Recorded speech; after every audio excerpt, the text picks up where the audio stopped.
Mimi nasema ya kwamba ni vizuri katika maisha yetu sisi katika nchi hii yetu ya Kenya kuondoa mambo ambayo yanahusika na corruption, na tukiondoa hayo mambo yanahusika na corruption, nchi yetu ya Kenya itaweza kunawili, si hata wakati huu, hata wakati wa siku za usoni. Kwa hivyo tuondoe mambo ya corruption, tuondoe mambo ya corruption ili tuweze kuendelea kama nchi. Tukumbuka ya kwamba Kristo ili aweze kuunda ufalme wa Mungu hapa duniani, yeye alijipeana, akamwaga damu yake kwa ajili ya ufalme wa Mungu.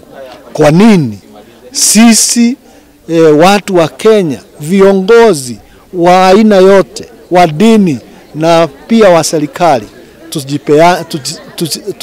tusijipeane ili nchi yetu iweze kunawiri? Kwa hivyo kila mmoja wetu katika nchi hii, sana sana viongozi wetu, tujipeane kwa upendo wa nchi na pia kwa upendo wa watu wa Kenya.